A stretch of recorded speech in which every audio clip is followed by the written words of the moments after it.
The Lallin Top Show is brought to you by My Store Hub, her store online. Cooker की अगली सीटी से पहले ना ये ढाबा ऑनलाइन कर देना है।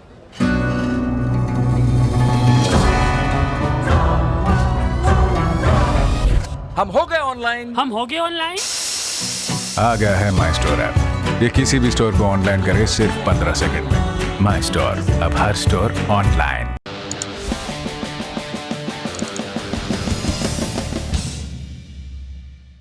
तीन कृषि कानूनों के खिलाफ किसान आंदोलन अपने 27वें दिन में प्रवेश कर चुका है। आज 22 दिसंबर को किसान संगठन सरकार की तरफ से एक बार फिर बातचीत के प्रस्ताव पर फैसला लेने वाले थे। खबर लिखे जाने तक इस पर कोई अपडेट नहीं आया। रविवार 20 दिसंबर को केंद्र सरकार की तरफ से किसानों को बातचीत के न्योते का पत्र भेजा गया था। क्रांतिकारी किसान संगठन के डॉक्टर दर्शन पाल ने कहा कि सरकार को पहले ही बता दिया गया है कि हम कोई संशोधन स्वीकार नहीं करेंगे। किसान संगठनों का कहना है कि सरकार ने वही पॉइंट भेजे जो 9 दिसंबर के प्रस्ताव में थे और इन्हीं पर बातचीत चाहती है। आपने दर्शन पाल का बयान सुना। अब भारतीय किसान यूनियन के प्रवक्ता राकेश टिकैत की बात सुनिए। उन्होंने कहा कि हमें तो बातचीत का न्योता ही नहीं आया। साथ में ये भी कहा कि जब तक सभी मांगे नहीं मानी जाएंगी हम पीछे नहीं हटेंगे।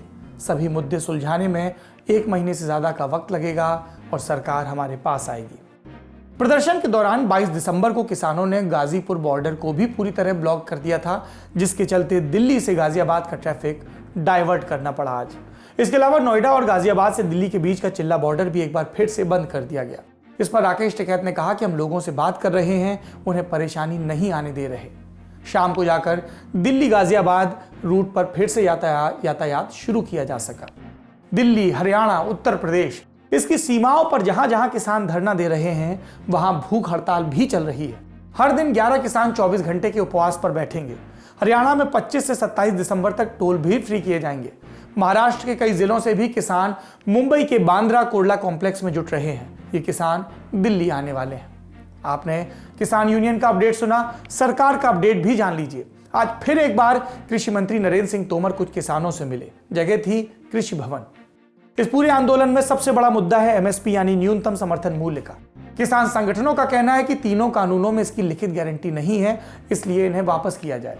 इन सब के बीच खबर आई कि राजस्थान में बाजरे की फसल पर एमएसपी पाने के लिए किसानों को जूझना पड़ रहा है। बीजेपी विधायक और राजस्थान में विपक्ष के उपनेता राजेंद्र राठौड़ ने ट्वीट कर बताया कि उन्होंने कांग्रेस नेता और मुख्यमंत्री अशोक गहलोत को पत्र लिखकर मांग की कि बाजरे की खरीद एमएसपी पर की जाए। उन्होंने कहा कि राजस्थान में 2020-21 में बाजरे की बम्पर पैदावार हुई, लेकिन एमएसपी पर इनकी खरीद न होना दिखाता है कि सरकार में किसानों को लेकर असंवेदनशीलता है। हालांकि नागरिक आपूर्ति और उपभोक्ता मामलों के सचिव नवीन जैन ने कहा कि फिलहाल बाजरा खरीदने का कोई प्लान नहीं है। उन्होंने कहा कि 2011 में 100 टन के करीब बाजरा राज्य सरकार की तरफ से खरीदा गया था। तब से राजस्थान सरकार ने कभी बाजरा नहीं खरीदा। खरीफ सीजन 2020-21 के लिए केंद्र सरकार ने बाजरे का एमएसपी 2150 रुपए प्रति क्विंटल तय किया है। लेकिन इंडियन एक्सप्रेस अखबार ने अपनी एक रिपोर्ट में इसका जिक्र किया है कि राजस्थान सरकार की वेबसाइट agmarnet.gov.in इसके मुताबिक 18 और 19 दिसंबर के बीच अरवल की खैरतल मंडी में बाजरे का अधिकतम मूल्य 1300 रुपए ही मिला, जो कि एमएसपी से काफी कम है। किसान नेताओं का कहना है कि इसीलिए खैरतल समेत तमाम इलाकों के किसान अपना बाजरा हरियाणा और पड़ोसी राज्यों में बेचने की कोशिश कर रहे हैं। हरियाणा के मुख्यमंत्री मनोहर लाल खट्टर, उन्होंने भी पिछले दिनों कहा था कि वो राजस्थान के किसानों को अपने राज्य में बाजरा नहीं बेचने देंगे और इस पर विवाद भी हुआ था। राजस्थान हरियाणा बॉर्डर पर 3 कृषि कानूनों के खिलाफ प्रदर्शन कर रहे किसान महापंचायत के अध्यक्ष रामपाल जाट का भी बयान आया है कि राजस्थान के किसानों के पास बाजरा लेकर हरियाणा आने के अलावा कोई विकल्प नहीं है।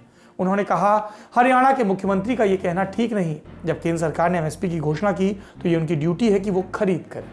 उधर राजस्थान के शिक्षा मंत्री और प्रदेश कांग्रेस अध्यक्ष गोविंद सिंह डोटासरा ने कहा कि जब नए कृषि कानून वन नेशन वन मार्केट की बात करते हैं तो आप कोई खास उपज खरीदने से कैसे मना कर सकते हैं। बीजेपी विधायक राजेंद्र राठौड़ के पत्र पर उन्होंने पूछा कि जब बीजेपी सत्ता में थी तब उसने कुछ क्यों नहीं किया। किसान आंदोलन लगातार अपनी बात लोगों तक पहुंचाने की कोशिश में है, लेकिन उन सब के बीच आप देखिए कि नेता कैसे सहूलियत की राजनीति कर रहे हैं, चाहे वो भाजपा के हों या कांग्रेस के।